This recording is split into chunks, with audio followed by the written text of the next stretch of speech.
ഈശോ മിശിഹായ്ക്ക് സ്തുതിയായിരിക്കട്ടെ. യേശുവിൽ ഏറ്റവും സ്നേഹമുള്ളവരെ, വീണ്ടും ഒരു ക്രിസ്മസ് ആഗതമായിരിക്കും. ക്രിസ്മസ് സന്തോഷത്തിൻ്റെയും സമാധാനത്തിൻ്റെയും പ്രത്യാശയുടെയും തിരുനാളാണ്. ക്രിസ്മസിന് വേണ്ടി നാം വ്യത്യസ്തമായ രീതിയിൽ ഒരുങ്ങിക്കൊണ്ടിരിക്കും. ചിലർ ദേവാലയത്തിൽ ദിവസവും പരിശുദ്ധ കുർബാനയിൽ പങ്കെടുത്തുകൊണ്ട് ക്രിസ്മസിന് വേണ്ടി ഒരുങ്ങുന്നു. മറ്റു ചിലർ കൂടുതൽ നേരം വചനം വായിച്ചും കൊന്ത ചൊല്ലിയും കൊണ്ട് ക്രിസ്മസിന് വേണ്ടി ഒരുങ്ങുന്നു.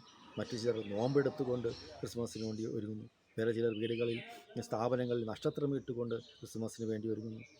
സ്നേഹമുള്ളവരെ, വ്യക്തിപരമായി ഞാൻ ചോദിക്കുകയാണ്, നമ്മൾ ശരിക്കും ഒരുങ്ങി തുടങ്ങി?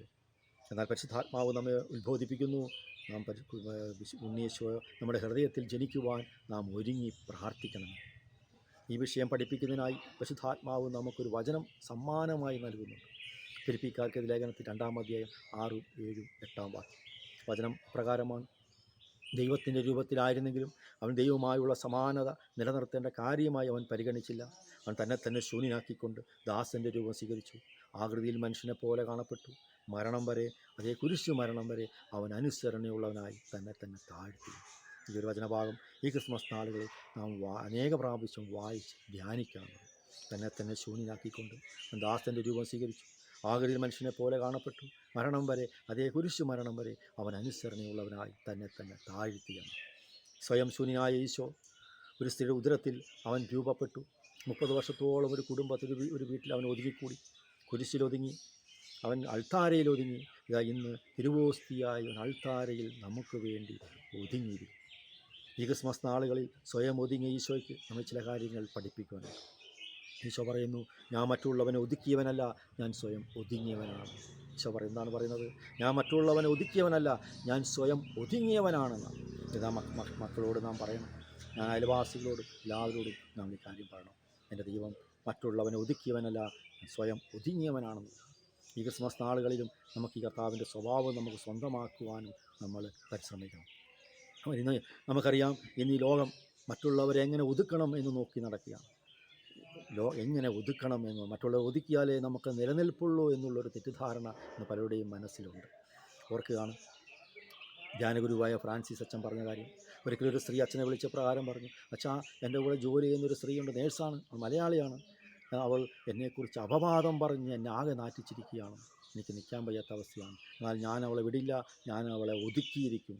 അച്ഛൻ എനിക്ക് വേണ്ടി ഒന്ന് പ്രാർത്ഥിക്കണം.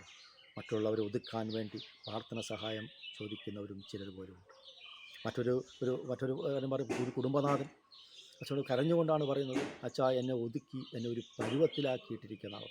എനിക്ക് ജോലിയില്ല, ഭാര്യയ്ക്കും മക്കൾക്കൊക്കെ നല്ല ജോലിയാണ്, അവരെല്ലാവരും എന്നെ ഒതുക്കി ഒരു വീട്ടിലൊരു പരുവമാക്കിയിരിക്കുകയാണ്. വീട്ടിൽ ഇന്ത്യയും പാകിസ്ഥാനും പോലെയാണ് ഞങ്ങൾ. സ്നേഹമുള്ളവരെ, നമ്മുടെ ദൈവം മറ്റുള്ളവനെ ഒതുക്കിയവനല്ല, സ്വയം ഒതുങ്ങിയവനാണ്. സ്വയം ശൂന്യമാകുക, ഒതുങ്ങുക, എളിമപ്പെടുക എന്നെല്ലാം പറയുമ്പോൾ ലോകത്തിൻ്റെ ദൃഷ്ടിയിൽ അതൊരു പരാജിതൻ്റെ സ്വഭാവമായിട്ട് കാണും. എന്നാൽ ദൈവത്തിൻ്റെ കൃപ ലഭിക്കുന്നത് എളിമയുള്ളവർക്കാണ്, സ്വയം ഒതുങ്ങുന്നവനാണ്. യാക്കോബിന്റെ ലേഖനത്തിൽ 4-ാം അധ്യായം 6-ാം വാക്യത്തിൽ പ്രകാരം പറയുകയാണ്, കർത്താവ് അഹങ്കരിക്കുന്നവരെ എതിർക്കുകയും എളിമയുള്ളവർക്ക് കൃപ ലഭിക്കുകയും ചെയ്യുന്നതാണ്. അതുപോലെ തന്നെ യെശയ്യാ പ്രവാചകന്റെ പുസ്തകത്തിൽ 66-ാം അധ്യായം 2-ാം വാക്യത്തിൽ പറയുന്നു, ഹൃദയത്തിൽ എളിമയും അനുതാപമുണ്ടായിരിക്കുകയും എൻ്റെ വചനം കേൾക്കുമ്പോൾ വിറയ്ക്കുകയും ചെയ്യുന്നതിനാണ് കർത്താവ് കടാക്ഷിക്കുന്നത്. എളിമയുള്ളവർക്കാണ് കർത്താവ് കൃപ കൊടുക്കുന്നത്. അതുകൊണ്ട് പ്രിയപ്പെട്ടവരെ, ഈ ക്രിസ്മസ് നാളുകളിൽ നമ്മുടെ സ്വഭാവത്തിൽ നാം വളർത്തിയെടുക്കേണ്ട ഗുണങ്ങൾ എന്ന് വെച്ചാൽ കൂടുതൽ എളിമപ്പെടുക, സ്വയം ഒതുങ്ങുക. മറ്റുള്ളവരെ ഒതുക്കാൻ വേണ്ടി നമ്മൾ ഓടി നടക്കേണ്ട ആവശ്യമില്ല. നമ്മുടെ ദൈവം മറ്റുള്ളവനെ ഒതുക്കിയവനല്ല, സ്വയം ഒതുങ്ങിയവനാണ്. ഈ ഒരു തിരിച്ചറിവോടുകൂടി നമുക്ക് ജീവിക്കാം. ഉള്ള കൃപയ്ക്ക് വേണ്ടി പ്രാർത്ഥിക്കാം. സർവശക്ത ദൈവം നമ്മളോട് അനുഗ്രഹിക്കട്ടെ. ക്രിസ്മസിൻ്റെയും പുതുവത്സരത്തിൻ്റെയും എല്ലാവിധ ആശംസകളും ഒത്തിരി സ്നേഹത്തോടെ നേടും.